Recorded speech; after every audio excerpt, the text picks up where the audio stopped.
Je peux prêcher autant de beaux messages qui puissent être. Je peux même, comment je peux dire ça, amener n'importe quel grand homme ou grande femme de Dieu dans cette église pour te bénir. Ou toi-même, tu peux te connecter à n'importe quel ministère. Mais je peux t'assurer, la seule personne qui va te donner une satisfaction dans ta marche avec Dieu, c'est le Saint-Esprit. La seule personne qui va te donner la force d'avancer avec Dieu, c'est le Saint-Esprit. La seule personne qui va te donner la grâce de vivre une vie de sanctification sans transpiration, c'est le Saint-Esprit. La seule personne qui va te donner la grâce d'aimer venir à l'église, d'aimer être en compagnie des frères et sœurs, c'est le Saint-Esprit. La seule personne qui va te donner aussi vraiment cette grâce de pouvoir aimer, prendre du plaisir à écouter les enseignements, à lire la parole de Dieu, c'est le Saint-Esprit. Parfois, nous arrivons à un point de notre vie et nous ne comprenons pas comment est-ce que cela s'est produit jusqu'à ce qu'on commence à ne plus aimer être en prière. Comment est-ce que ça s'est passé pour qu'on arrive à devenir tiède? Comment on essaie de faire une marche arrière, on ne comprend même pas. On a besoin du Saint-Esprit. Alléluia. Vous savez, la Bible dit que nous connaissons en partie. Aussi longtemps que nous sommes vraiment ici-bas, sur cette terre, il faut savoir qu'on a besoin d'apprendre toujours. On ne connaîtra jamais, notre existence sera jamais suffisante pour pouvoir vraiment, comment je peux dire cela, pour pouvoir connaître l'intégralité de la personne de Dieu. Donc chaque jour est important. Alléluia. Chaque jour, tu dois faire un pas de plus dans ta connaissance et recherche Dieu. Recherche Dieu. Tu dis, Seigneur, j'ai besoin de te trouver. Alors aide-moi à te chercher. Alléluia. Est-ce que tu peux juste te dire merci Saint-Esprit pour ta présence en ce lieu? Prends toute la place. Parle à mon esprit. Parle à mon esprit. Saint-Esprit, aujourd'hui, je voudrais juste entrer en communion profonde avec toi pendant ce culte. Saint-Esprit, parle-moi, parle-moi, parle-moi, parle à mon esprit, parle à mon esprit, parle à mon esprit, et fortifie mon esprit. Fortifie mon esprit, arrose mon esprit, bénis mon esprit, élève mon esprit. Dans le nom de Jésus, Amen. Veuillez prendre place pour ceux-là qui sont debout. Donc aujourd'hui, on va parler de la plénitude, vivre dans la plénitude du Saint-Esprit. Vivre dans la plénitude du Saint-Esprit. Nous avons tous le Saint-Esprit parce que nous sommes sauvés. Alléluia. Parce que nous sommes enfants de Dieu, nous avons le Saint-Esprit. Qui croit avoir le Saint-Esprit en nous? Alléluia. Le Saint-Esprit est la marque même de notre appartenance. Si on peut parler de l'ADN, le Saint-Esprit est l'ADN de Dieu dans nos gènes. Alléluia. Dans notre esprit. Donc c'est par la présence du Saint-Esprit en nous que nous savons que nous sommes sauvés. C'est par la présence du Saint-Esprit en nous que nous savons que nous appartenons à Dieu. Alléluia. Qu'est-ce qu'on entend par plénitude? Ok, c'est une chose, on dit ok, nous avons le Saint-Esprit. Mais qu'est-ce qu'on entend par plénitude du Saint-Esprit? Je vais commencer vraiment par définir tout simplement, donner la définition déjà du mot plénitude. La plénitude, c'est l'état de ce qui est à son plus haut degré de développement, qui est dans toute sa force, son intensité, intégralité, on peut dire être dans la plénitude des forces. On a pour synonyme intégralité, totalité. J'ai déjà eu à prêcher notamment sur le Saint-Esprit au maximum. Je ne sais plus comment j'avais tourné ça, formulé cela. Mais le Saint-Esprit voudrait vraiment qu'en ce temps prophétique dans lequel nous sommes, en ce jeu prophétique, nous puissions vraiment expérimenter une proximité très forte avec lui. Et quand on parle notamment de la plénitude du Saint-Esprit, c'est vraiment expérimenter le Saint-Esprit vraiment dans sa totalité. Vivre dans la totalité. Alléluia. Et ce que je voudrais aussi encore dire, c'est pas qu'il vient en partie à nous. Il vient, mais c'est nous qui ne bénéficions pas. Parce qu'il y a certaines choses que nous pouvons faire inconsciemment, consciemment, qui nous empêchent d'être au plein bénéfice. La présence présence du Saint-Esprit en nous nous donne la grâce de pouvoir servir Dieu librement, puissamment, et de pouvoir l'aimer. Parfois, nous arrivons à un point de notre vie et nous ne comprenons pas comment est-ce que cela s'est produit jusqu'à ce qu'on commence à ne plus aimer être en prière. Comment est-ce que ça s'est passé pour qu'on arrive à devenir tiède? Comment on essaie de faire une marche arrière, on ne comprend même pas. On a besoin du Saint-Esprit. Alléluia. Et j'avais encore eu à dire cela, j'aime beaucoup le dire parce que c'est une expérience que je ne connaissais pas. Vous savez, la Bible dit que nous connaissons en partie. Aussi longtemps que nous sommes vraiment ici-bas, sur cette terre, il faut savoir qu'on a besoin d'apprendre toujours. On ne connaîtra jamais, notre existence sera jamais suffisante pour pouvoir vraiment, comment je peux dire cela, pour pouvoir connaître l'intégralité de la personne de Dieu. Donc chaque jour est important. Alléluia. Chaque jour, tu dois faire un pas de plus dans ta connaissance et recherche Dieu. Recherche Dieu. Tu dis, Seigneur, j'ai besoin de te trouver. Alors aide-moi à te chercher. Il n'existe aucun homme. Je peux prêcher autant de beaux messages qu'il puisse être. Je peux même, comment je peux dire ça, amener n'importe quel grand homme ou grande femme de Dieu dans cette église pour te bénir, ou toi-même tu peux te connecter à n'importe quel ministère. Mais je peux t'assurer, la seule personne qui va te donner une satisfaction dans ta marche avec Dieu, c'est le Saint-Esprit.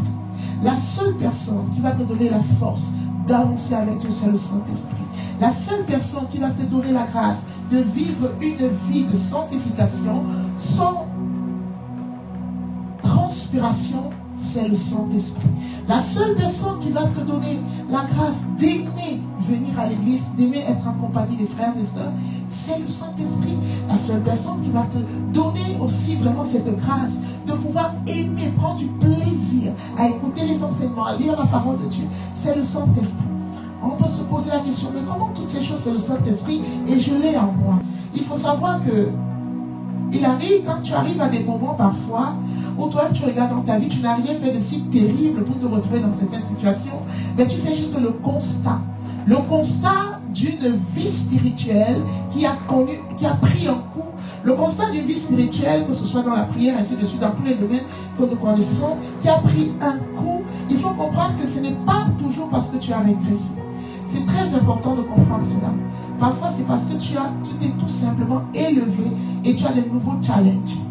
Tu as de nouveaux défis, plusieurs autres difficultés. Plus tu t'élèves dans les montagnes, vous savez, là où vraiment, là, c'est pas pareil, la température n'est pas pareille, le vent n'est pas... Il y a tellement de choses. Donc, il faut savoir que même lorsque tu montes l'échelle, quand tu es peut-être au 3e étage, tu es au balcon du 3e étage, tu es en paix, n'est-ce pas? Bon. Imagine un peu que tu es dans un balcon, vraiment, tu es on va dire, au 30e étage. Là, même si c'est qu'il y a la sécurité, tu as même peur de regarder en bas. Les défis sont plus longs. Si tu tombes, la chute sera terrible. On est bien d'accord, n'est-ce pas? Il faut donc comprendre que quand tu t'élèves, il y a de nouveaux défis. Et face à tous ces nouveaux défis, tu as besoin encore d'être rempli. Tu as toujours besoin d'être rempli. Tu as toujours besoin d'être vraiment dans une nouvelle dimension de plénitude. Ne laisse pas que ta croissance spirituelle puisse être en décalage avec vraiment l'espace dans lequel tu navigues dans la présence du Saint-Esprit. Mais il faut savoir que quand le vase grandit, on doit aussi grandir et on doit demander. Et on a vu plusieurs personnes dans la parole de Dieu qui n'ont pas arrêté de demander à être remplies. Et vraiment, depuis un certain temps, je suis énormément interpellé par le Saint-Esprit. Je sens beaucoup de secousses dans le ministère. Je sens beaucoup de secousses dans ma propre vie. Et j'étais en train de méditer la parole. Vous savez, quand vous sentez des secousses comme ça, tu te dis, mais tu commences à regarder parce que un véritable enfant de Dieu doit apprendre à se remettre en question durant toute sa vie. Donc, tu te remets en question, tu essayes de voir. Ce n'est pas de la culpabilité. Non, c'est vraiment pour dire, ok, est-ce que je marche bien? Est-ce que je fais des erreurs? Est-ce que j'agis par sagesse? C'est sage d'agir comme ça. Et c'est ce que le Seigneur nous demande de faire. Et c'est de l'humilité. Alléluia. Tu peux te tromper. Tout le monde peut se tromper. Tout le monde peut se tromper. Donc, tu te remets en question. Et quand tu le vois, tu dis, qu'est-ce qui se passe? Et alors, vraiment, le Seigneur m'a interpellé. Le Seigneur m'a dit, viens parler de moi. Vous avez besoin de la plénitude. Le vase a grandi, il faut plus d'eau, tout simplement. Il faut plus d'eau. Ce n'est pas une question de régression, c'est une question d'élévation. Il faut plus tôt. Vous avez besoin. La Bible dit que ce n'est ni par notre force, ni par notre puissance, mais c'est par la puissance du...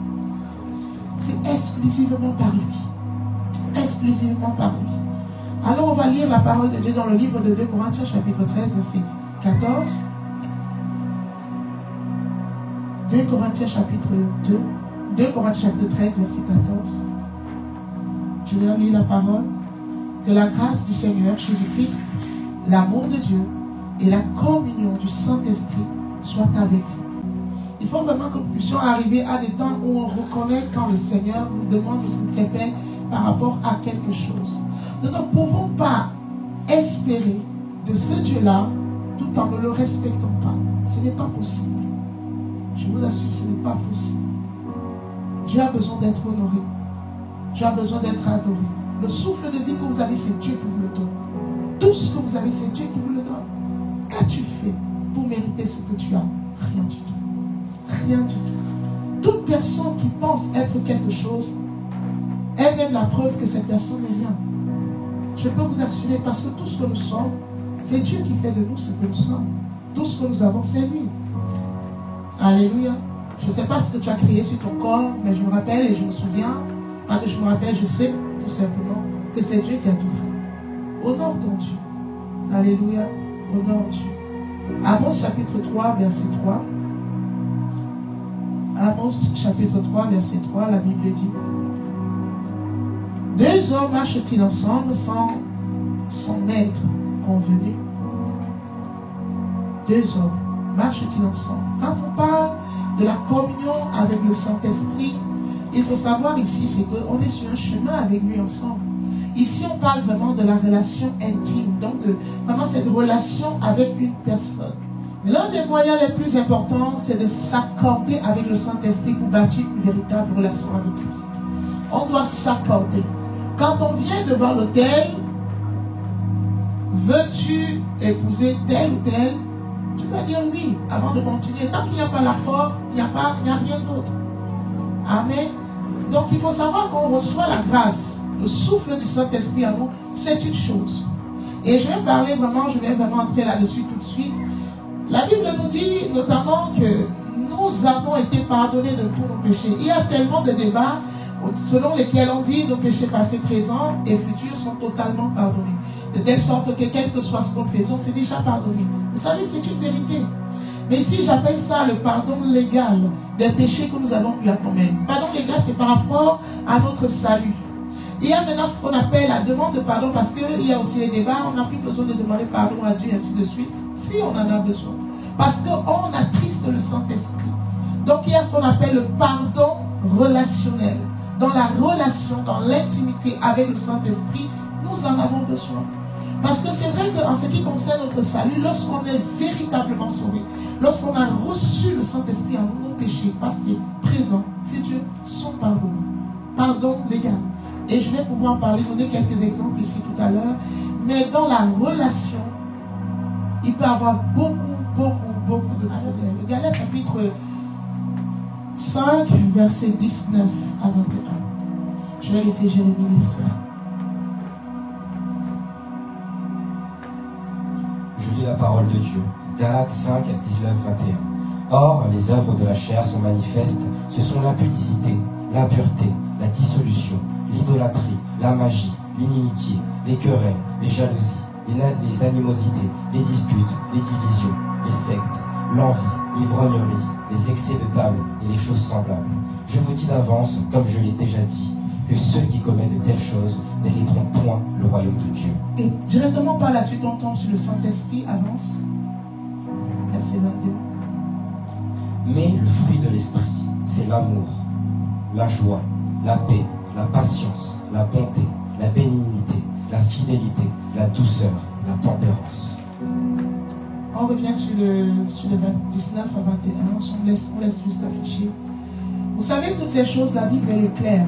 La Bible dit, je vous dis d'avance, comme je l'ai déjà dit, que ceux qui commettent de telles choses n'hériteront point le royaume de Dieu. Ici, on parle de l'héritage. Il faut qu'on soit bien clair. Il y a une différence entre le salut Le salut, ce n'est pas quelque chose, ce n'est pas comme l'héritage. Il faut vraiment qu'on comprenne que c'est deux choses très différentes. Ce n'est pas une question de tu ne seras pas sauvé. Non. Est-ce que tout le monde est au clair là-dessus? Pour ceux de la cellule, oui, mais pas tout le monde forcément. Donc ici, c'est une question d'héritage. Et c'est pourquoi toutes ces choses, ces œuvres de la chair, lorsqu'on commet cela, il faut savoir qu'on attriste aussi le Saint-Esprit. Il faut savoir cela. Il y a ces œuvres de la chair qu'on attriste au Saint-Esprit. En même temps, on se prive d'un certain héritage ici sur la terre et dans l'éternité. C'est pourquoi il faut savoir que la Bible nous dit, nous sommes héritiers de Dieu et co-héritiers avec Christ. Tu le sais, n'est-ce pas? Et la Bible nous dit également que il y a des personnes qui vont avoir la tristesse de voir leur héritage, mais cet héritage sera consumé. Sera consumé, elles n'auront pas part à ça. Et c'est à cause de ceci. Mais ils seront sauvés comme au travers du feu. Donc, c'est important de tenir compte de ceci. Et le plus souvent, le Seigneur l'a dit, on commence à vivre ici sur la terre. La grâce que nous avons avec le Saint-Esprit nous aide à entrer pleinement dans notre héritage en Christ. Pleinement. Donc, il vient, il habite en nous, et par la suite, il nous fait pleinement entrer dans notre héritage, et nous commençons à l'expérimenter sur la terre et dans l'éternité. Donc, et c'est lui seul qui peut nous amener à nous débarrasser des œuvres de la chair, et nous allons voir cela point par point tout à l'heure. Acte chapitre 1 verset 8. Acte 1 verset 8. Mais vous recevrez une puissance, le Saint-Esprit survenant sur vous, et vous serez mes témoins à Jérusalem, dans toute la Judée, dans la Samarie et jusqu'aux extrémités de la terre. Sans le Saint-Esprit, tu ne peux pas véritablement être un témoin, je crois que tu l'as compris. Sans le Saint-Esprit, je vais encore donner vraiment quelques explications par rapport au Saint-Esprit, hein, parce que la définition, ce n'est pas seulement ce que j'ai dit, je vais encore entrer plus dans les détails, parce que il faut comprendre que vivre cette vie de l'Esprit dans laquelle le Seigneur nous interpelle encore dans cette hauteur dans laquelle nous sommes, cette vie pleine de lui, et il faut savoir que nous en avons besoin face à toutes les responsabilités que nous avons actuellement, que ce soit au niveau du travail, vous le savez, ainsi de suite, partout. Maintenant, on va encore lire Jean chapitre 14, verset 16.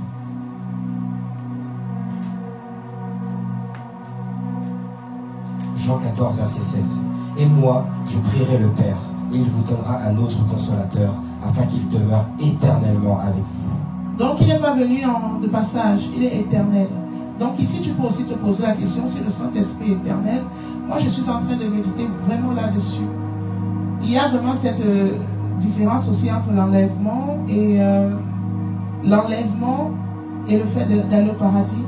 Je me dis sur ce point parce que je me dis, mais Seigneur, le Saint-Esprit vient à nous comme une personne. Il faut savoir que quand on reçoit le souffle, c'est une personne qu'on reçoit en nous. Maintenant, on dit que nous allons aller à l'enfer, c'est comme si on allait avec le Saint-Esprit à l'enfer. Est-ce que ça résonne bien dans ton esprit? Moi, ça ne résonne pas bien. Hein? Je dis que les chrétiens qui iront en enfer seront seuls ceux qui n'ont pas le Saint-Esprit.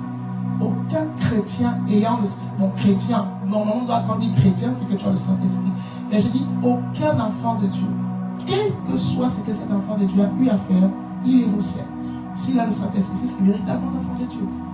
Le problème, c'est que parfois dans nos églises, il n'y a pas de véritable enfant de Dieu. Il y a des accompagnateurs, il y a des personnes, des spectateurs, des personnes qui n'ont connu aucune expérience avec le Saint-Esprit. C'est là que le Saint-Esprit intervient vraiment pour éduquer. C'est le Saint-Esprit qui nous éduque. Parce que je peux apporter un enseignement, mais la voix doit être derrière. C'est la voix qui nous amène à obéir.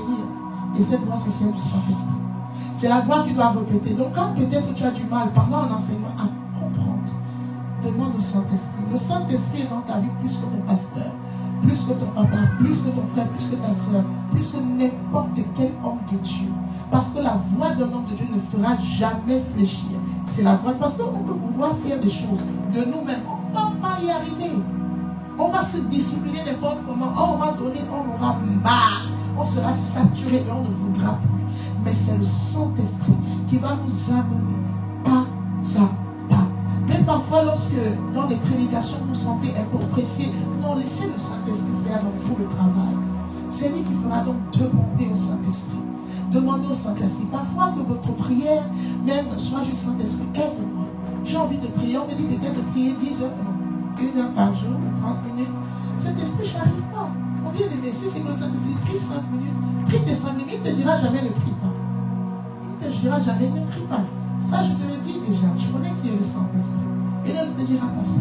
Il dit, tu sais, je prie quand même ceci. Parce que le Saint-Esprit a pour responsabilité de t'amener à être au bénéfice de la plénitude aussi de ton héritage. Le Saint-Esprit, vraiment, et la volonté de Dieu également, n'est pas que tu arrives là-bas et que tu sois sauvé comme au travers du feu. N'est pas que sur la terre tu sois en train de souffrir. Tu peux avoir des difficultés à marcher avec Dieu, avec certains problèmes encore, certains péchés, même si je peux le dire ainsi, avec certains péchés. Ce n'est pas une fatalité. Alléluia. Laisse le Saint-Esprit t'aider. Demande au Saint-Esprit de t'aider parce que de toi-même tu ne pourras pas. De toi-même tu ne pourras pas.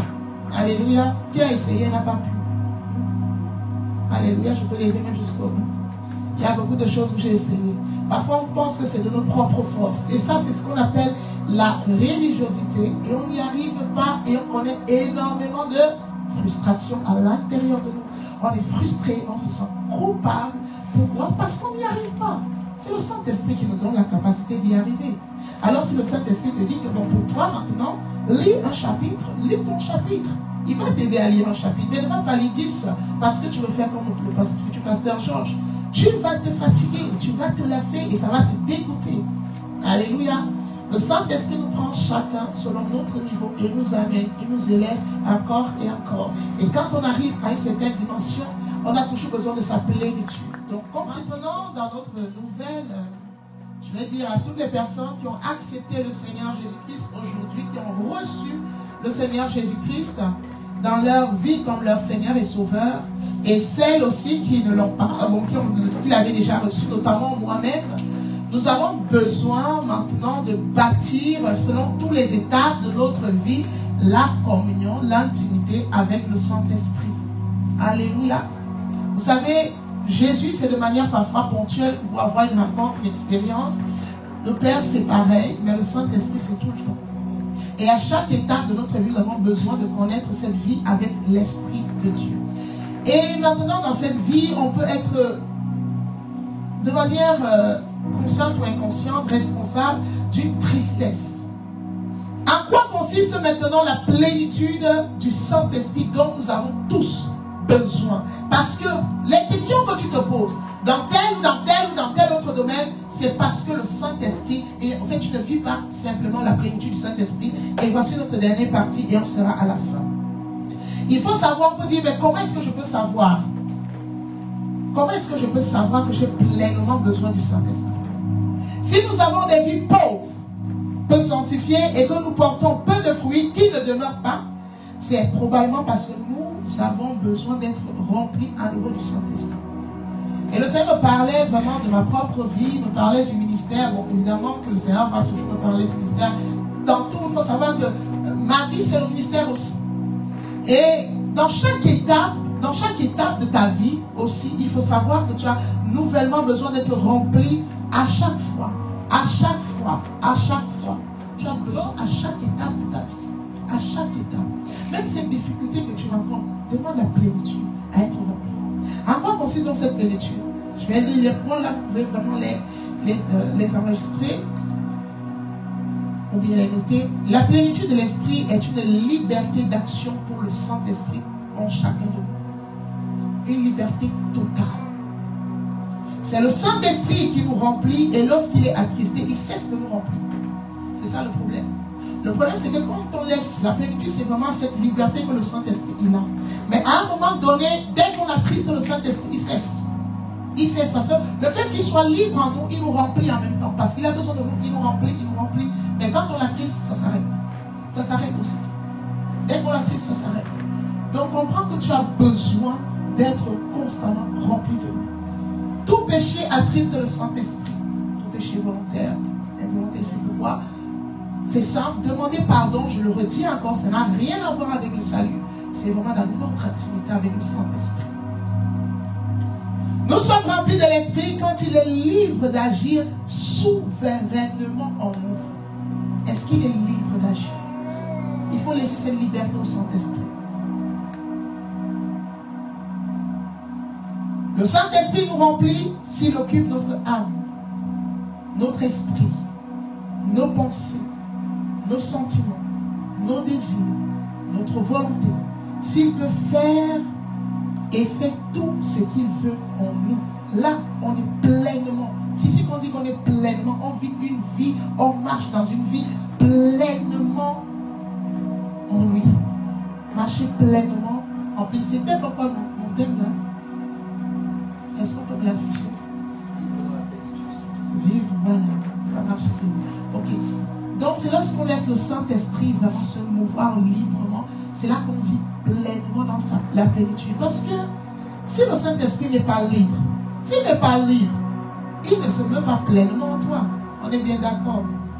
Que ce soit dans nos pensées, que ce soit dans nos actions de parole et ainsi de suite. Et pour cela, on ne doit pas l'attrister. La seule condition pour laquelle on peut laisser le Saint-Esprit, c'est ici que la sanctification, on va parler de la notion de sanctification, mais je ne parle pas ici d'une sanctification légaliste, j'ai toujours dit, mais une sanctification par l'Esprit de Dieu. C'est par l'Esprit de Dieu. Vous pouvez être à un point de votre vie où vous êtes en train de faire des choses qui ne sont pas un péché pour le Saint-Esprit. Et peut-être pour les voisins, pour tout le monde, c'est un péché. Tant que ça n'attriste pas, ça ne dérange pas. Est-ce que je suis en train de parler avec quelqu'un? Si ça n'attriste pas le Saint-Esprit, ce n'est pas un péché. Ce n'est pas un problème. C'est lorsque le Saint-Esprit est attristé que ça devient un problème. Parce que le seul problème que tu as maintenant aujourd'hui, c'est avec ton frère, ta soeur et avec le Saint-Esprit. Tout est réglé avec Dieu parce que par le sang de Jésus-Christ. Jésus-Christ intercède pour nous auprès du Père. Donc ça veut dire que lui a tout réglé avec le Père. Donc le Père nous fait un truc, le Saint-Esprit. Donc Jésus-Christ est là. Est-ce que tu as une question jusqu'ici? C'est bon pour tout le monde? Il y a une question? Oui, non? Je voulais savoir comment est-ce que, comme je suis là, je peux savoir que j'ai attesté le Saint-Esprit. Comment savoir? Bon, premièrement, ça c'est une très très bonne question. On peut savoir qu'on a attristé le Saint-Esprit quand on a déjà le Saint-Esprit en nous. Quand tu as une personne et tu veux parler, tu sens le poids. Tu le ressens. Tu vas aller prier. Tu vas aller prier, tu sens qu'il y a comme un... Ça ne va pas. Tu sens que ton bien-aimé, il y a un truc qui ne va pas. Maintenant, si toi tu vis une vie de désordre n'importe comment, mais que tu as toujours la liberté d'aller voir ton Père n'importe comment, je me doute que tu as le Saint-Esprit en toi. Je vous dis la vérité, c'est pourquoi je dis qu'on doit toujours prêcher l'évangile dans nos églises. Parce que tu ne peux pas faire n'importe quoi, être méchant n'importe comment, et le Saint-Esprit, le Saint, il est saint. Et tu parles de quoi pour prier, il t'a créé une grâce ouverte. Donc il va te montrer, tu as testé ton frère, ça le dérange. Je peux vous assurer ce matin, on va pas même de dormir là, parce que je me suis très tard, je pense que c'était à 3h du matin, bon 2h, on a passé à 3h, on a pris 1 heure. Mais avant de me coucher, le Seigneur, pendant que je faisais ce message, j'ai fait une repentance incroyable. J'ai mis les mains sur la tête pour le Seigneur m'a fait comprendre qu'il avait dû arriver à un niveau de ma vie que je dois pardonner à certaines personnes. Il dit, mais Seigneur, j'ai pardonné à tout le monde. Non, je ne peux pas pardonner à tout le monde. Il m'a fait une de ces listes que j'ai fléchies devant lui. Et je peux vous assurer, parfois on avance dans la vie, on ne se rend pas compte qu'on a encore des choses dans notre cœur. Parfois le Seigneur, au fait, il laisse certaines choses parce qu'en fonction de notre niveau spirituel, tout simplement, je vais prendre l'exemple, on voit directement un bébé. Aujourd'hui, Milan, là, il est là, je suis qui a fait pipi, hein, il y a un pot dans sa bouche. Ça ne dérange personne, même sa mère sans là, ça ne dérange pas. Que Nathan vienne faire la même chose. Mais même nous tous ici, on va tomber sur lui. Hein. Il dit, tu nous fais quoi comme ça? C'est la délivrance directement. Service de délivrance. Pourquoi ne délivre pas Nathan? Parce qu'à cause de l'âge spirituel. Donc c'est-à-dire qu'à un moment donné, même la maman de Nathan, elle ne va plus accepter que Nathan fasse certaines choses. Peut-être elle va tolérer ça. Chez Milan par exemple. Et c'est pourquoi on peut aller chez Dieu, vers Dieu, avec certaines conditions. On va dire on est peut-être sale, mais Dieu tolère à cause de notre âge spirituel. Donc maintenant, quand on grandit, le même problème, la même chose devient un énorme problème et on ne peut plus avancer. Dieu ne nous reçoit plus. Et on sent qu'il y a un blocage. Seigneur, mais je sais depuis. Il dit oui, mais tu t'es pas, tu n'avais pas 13 ans. Non, tu n'avais pas 13 ans. Seigneur, mais depuis là, maman devait. Depuis que je suis petit, Milan m'a dit à 13 ans, tu n'avais pas 1 an. Je pouvais supporter certaines choses. Non, je ne supporte plus. Et c'est pourquoi les personnes arrivent à certains stades de leur croissance spirituelle et ces personnes ont du mal à avancer avec Dieu. Ces personnes pensent qu'elles ont soit régressé ou alors je dois même connu Dieu. Non, c'est pas ça. C'est que les problèmes que Dieu laissait avant, il laisse tout simplement. Donc c'est un peu ça. Donc, il faut juste être simple avec Dieu, aller avec le cœur, son cœur devant le Seigneur, aller se déverser devant lui simplement et prier. Quand vous sentez un blocus, demandez pardon. Ça n'a rien à voir avec votre salut, mais c'est dans votre relation avec le Seigneur. Et c'est comme ça que vous devez vous conserver, parce que vous avez déjà tout reçu. Nous avons tout reçu en Christ. Mais ce que nous avons reçu vous perdre. C'est comme ça qu'on conserve aussi et on commence à manifester. Y a-t-il encore une autre question? C'est bon? Alléluia. Donc nous sommes remplis de l'Esprit quand il est libre d'agir souverainement en nous. Le Saint-Esprit nous remplit. S'il occupe notre âme, je l'ai dit, notre esprit, nos pensées, ainsi de suite, le Saint-Esprit agit alors comme un torrent de vie. Lorsqu'il a cette liberté de remplir notre âme, de remplir notre esprit, mais parfois notre corps. Quand je parle ici du corps, je veux dire que même quand tu es dans sa présence, tu te laisses. J'étais quelqu'un que, quand je suis dans la présence de Dieu dans le passé, c'est après qu'on m'a dit que non, contrôle-toi un peu. Non, moi, je me laisse dans sa présence. S'il faut que je tombe, je n'ai pas de problème pour tomber. Pourquoi? Parce que je veux que sa présence aussi, qu'il soit libre. Parce que si c'est lui, peut-être qu'il veut que je fléchisse, je vais fléchir dans sa présence. Si c'est lui qui veut que je m'arrête, je vais le faire dans sa présence parce qu'il est également libre de se mouvoir sur mon corps. Ne laissez pas son Saint-Esprit avoir la liberté de se mouvoir en vous et sans qu'il ne se meure aussi sur vous. Alléluia. Donc, il agit maintenant quand il est libre, comme ça, même au niveau de nos pensées, au niveau de notre parole. Le Saint-Esprit agit alors comme un torrent de vie dans un désert. Sur ses rives, tout refleurit, tout reverdit. Et c'est important, il faut savoir que tout va refleurir dans votre vie. Quand vous allez commencer à laisser le Saint-Esprit agir, vous allez voir. Et ainsi de suite, et ainsi de suite, et ainsi de suite. Tout va commencer à refleurir. C'est la vie, c'est ce qu'on appelle la vie abondante. Dans l'abondance, vivre dans l'abondance, parce que celui qui vit dans la plénitude du Saint-Esprit vit dans l'abondance, en tout point. Dans la coupe des bords, les fleuves d'eau vive jaillissent de nous. Alléluia. Alléluia. Et on va pouvoir voir, je ne vais pas parler de ça, mais on va voir que les nouveaux convertis ont connu un problème dans l'ancien, dans l'église primitive, c'est qu'ils ont commencé une vie remplie de l'esprit. Et après, ils ont continué une vie remplie de la chair. Ils sont devenus des chrétiens charnels. Et on va voir que les Corinthiens, c'était leur cas. Si tu as posé le verset, tu peux voir par la suite. Les Galates, en Galates, c'était aussi leur cas. Les Éphésiens, dans le livre Éphésiens, c'était aussi pareil. Maintenant, on va prendre les quelques étapes, ces 4 étapes, et on aura fini. Donc, tous les chrétiens peuvent et doivent être remplis constamment du Saint-Esprit. Premier point. Il faut comprendre que c'est un ordre pour tous les chrétiens. Ce n'est pas facultatif. Si tu veux pleinement mener une vie, il faut savoir que ce n'est pas une option. Il faut savoir que si tu n'es pas rempli de vin, comme la Bible dit dans Éphésiens 5, 18, je le lis, ne vous énivrez pas de vin, c'est de la débauche. Soyez au contraire remplis de l'esprit. Soyez remplis de l'esprit. Nous devons obéir et rechercher cette plénitude. Évitons d'attrister le Saint-Esprit. La seule chose qui peut faire blocage à l'épanouissement du Saint-Esprit en toi, à la mouvance du Saint-Esprit en toi, c'est vraiment le fait que tu l'attristes, rien d'autre.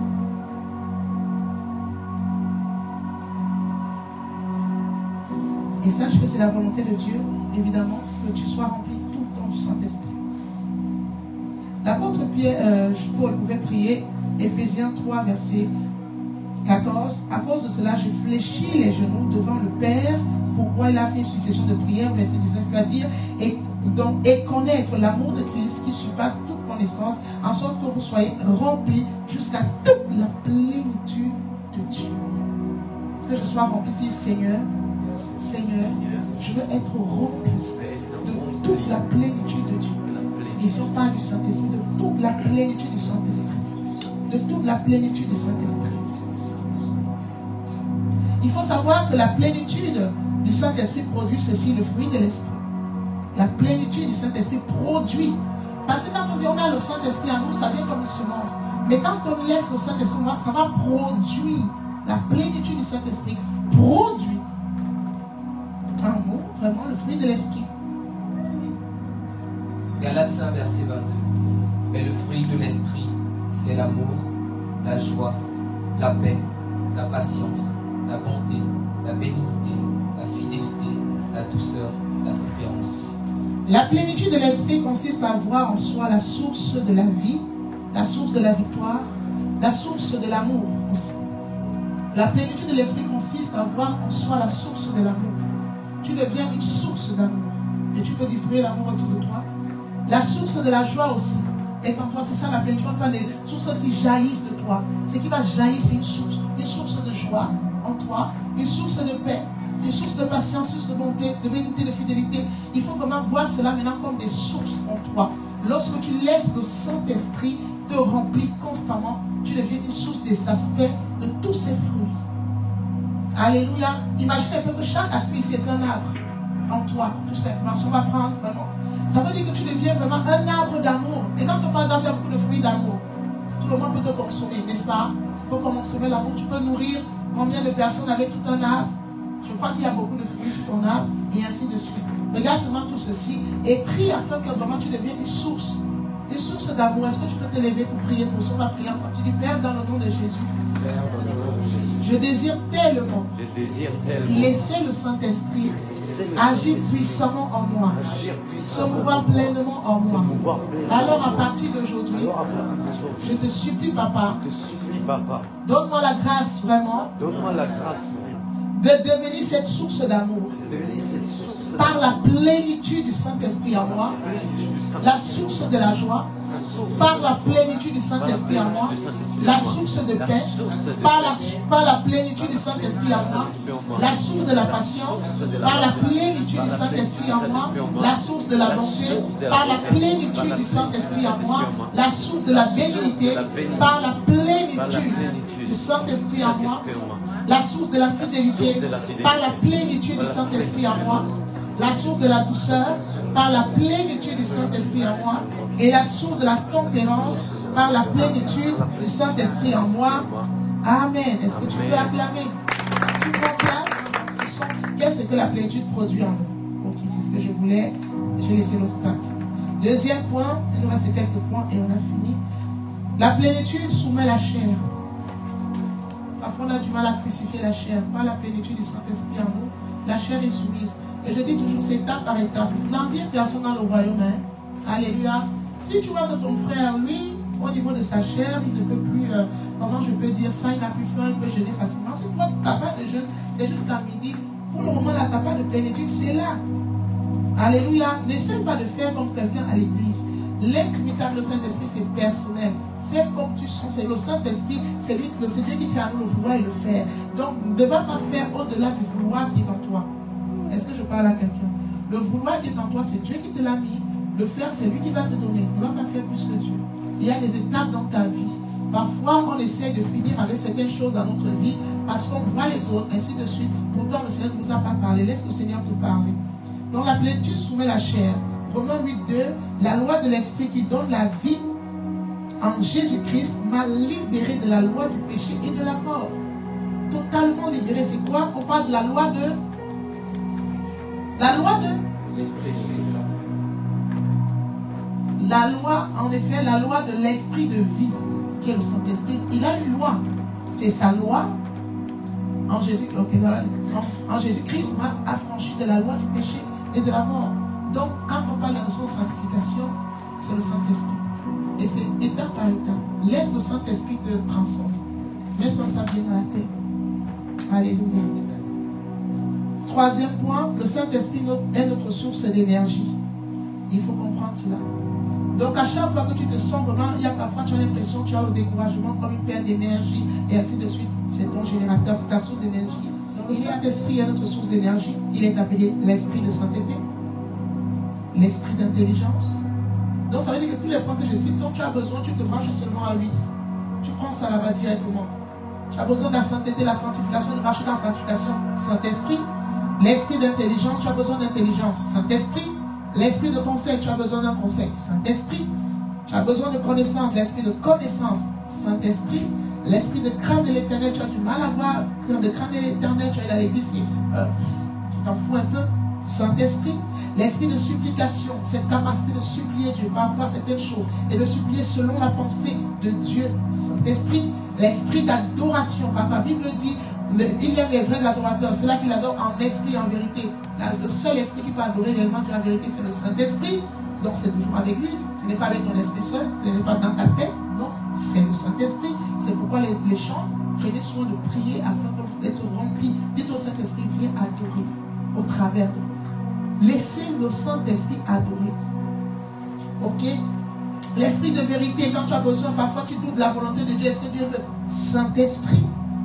Esprit de consolation, tu as besoin d'être consolé. Parfois même le pasteur va te consoler comme le Saint-Esprit peut le faire. Donc le Saint-Esprit, elle ne pourra jamais faire comme le Saint-Esprit. Le Saint-Esprit, l'esprit de vie, tu as besoin de la vie, de souffle de vie pour tes enfants. Donc tu as des personnes qui sont malades, c'est le Saint-Esprit. Il s'appelle l'esprit d'adoption. Donc tu as besoin vraiment de... Tu sens le rejet. Le Saint-Esprit va bien t'adopter, tu vas te sentir dans une chaleur très conforme. Besoin de foi, c'est aussi l'esprit de foi. Donc tu as besoin de fruit de manque de foi. Le Saint-Esprit, tu as besoin d'amour. Dans le livre de Romains chapitre 5 verset 5, la Bible dit que c'est l'esprit de Dieu qui diffuse en nous l'amour. Donc le Saint-Esprit, tu as besoin de force, on appelle aussi l'esprit de force. Donc c'est encore le Saint-Esprit. Tu as besoin de sagesse, c'est encore qui? Le Saint-Esprit. L'esprit aussi s'appelle aussi l'esprit de révélation. Tu as besoin d'avoir des révélations de la parole de Dieu, des révélations sur ta vie, des choses cachées, des personnes qui t'attaquent dans les rêves, te poursuivent, qui est encore le Saint-Esprit. Tu as besoin de puissance pour les affaires de la vie, les affaires du royaume, pour guérir quand tu sors dans les rues, pour prier pour les gens, c'est encore qui? Le Saint-Esprit. On l'appelle aussi l'esprit même d'éternité parce qu'il vit éternellement et tu as besoin vraiment de connaître des richesses, des choses éternelles, c'est encore qui? Le Saint-Esprit. Tu as besoin d'expérimenter la grâce. Il y est la source même aussi de la grâce. Parce que ce qui vient opérer, ce n'est pas par mérite. Tout ce qu'il veut avec toi, c'est une communion. Tu as la communion avec le Saint-Esprit, tu as tout gagné. Ce que je veux te dire, c'est que la clé de ton expansion, c'est la communion avec le Saint-Esprit. C'est tout. Dès que tu communies avec lui, il se meut librement. Donc, le Saint-Esprit, la gloire aussi, tu veux expérimenter une nouvelle dimension de gloire. Il aussi l'esprit de gloire. Donc, ça compte qui? Le Saint-Esprit. Est-ce que tu comprends que tu as besoin de lui? Il passe partout. Hein. C'est vrai qu'en fait, il envahit ton espace. Laisse le Saint-Esprit envahir tout ton espace. La vie d'un chrétien dépend totalement et permanemment de la seule source qui est le Saint-Esprit. De la seule source. Sans lui, nous ne sommes rien et nous ne pouvons rien. Par lui, tout est possible. Uniquement par lui. Uniquement par le Saint-Esprit. Uniquement par le Saint-Esprit. Le Seigneur dit, il ne trouvera que moi je m'en aille. Il y a quelqu'un de meilleur qui viendra. Et c'est mon esprit. Il viendra, lui sera partout, il sera en vous. Alléluia. Dernier point. Comment vivre dans la plénitude maintenant? Donc on a dit ce qu'il a apporté maintenant. Comment? Je pense que c'est ce qui est plus important. On a entendu de très bonnes choses. Comment vivre dans la plénitude du Saint-Esprit de manière constante? C'est surtout ça qui nous manque, la constance. Alléluia. Que même lorsqu'on s'élève, on continue d'en dire. Donc, premièrement, nous devons avoir soif du Saint-Esprit. Et comme je le disais encore quand j'adorais Matthieu chapitre 5:3, heureux ceux qui reconnaissent leur pauvreté spirituelle. À chaque étape de ta vie, le Seigneur te met devant une réalité où tu te rends compte que tu es pauvre et que tu ne peux rien. Parfois, vous vous retrouvez où vous sentez peut-être vide. Ce n'est pas que vous avez régressé. Parfois, vous trouvez que, oh, vraiment, tu fais des bêtises, parfois des erreurs. Ce n'est pas que vous avez régressé. Parfois, c'est tout simplement que Dieu vous fait comprendre. Tu arrives à un niveau où tu as besoin encore de lui, parce que tu dois te recharger. Ces versets, ça, vous allez pouvoir aller chez vous, Jean chapitre 5, verset 37 à 39.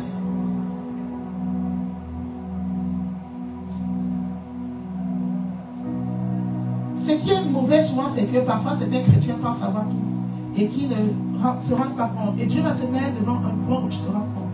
Moi, je suis arrivé à un point où je me rends compte à quel point j'ai besoin de vous. Et c'est pourquoi je souffrirai encore cela. Et c'est que là, j'ai besoin. Ce n'est pas que j'ai fait une erreur quoi que ce soit. Deuxième point, demandez plus du Saint-Esprit. Prenez du temps. Demandez toujours cela.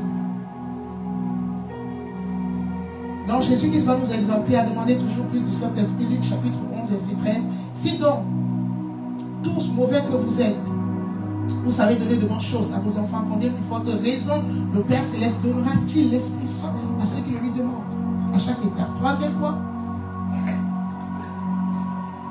faut savoir qu'on peut perdre et retrouver la plénitude du Saint-Esprit. C'est possible de perdre. On peut sentir à un moment donné on est plein et puis à un moment donné, on a l'impression qu'on a perdu. On va voir cela, j'ai déjà parlé du livre. Vous allez seulement prendre les versets, vous allez lire chez vous. Acte 4, 31. Et on va voir aussi pour Paul qui fut rempli du Saint-Esprit quand Ananias vraiment est venu, mais par la suite on voit ça, il était rempli dans Acte 9, 16 à 18. Puis il a de nouveau demandé lorsqu'il fit face à Élimas, le magicien, Acte 13, verset 9. Il a de nouveau demandé. Donc si eux là ils ont demandé, toi aussi tu as aussi besoin. Alléluia. Donc on peut être rempli, je comprends que plusieurs fois c'est important, donc on a besoin tous les jours. Quatrième point, et je crois que c'est le dernier avec quelques petits points internes.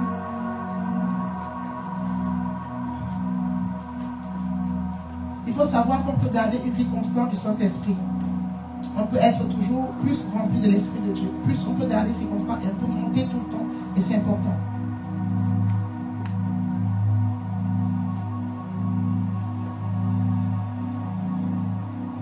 Et si je n'avais pas encore marqué, c'est ici parce que je me suis un peu dévancé. J'aime bien quand ceci mis en ordre.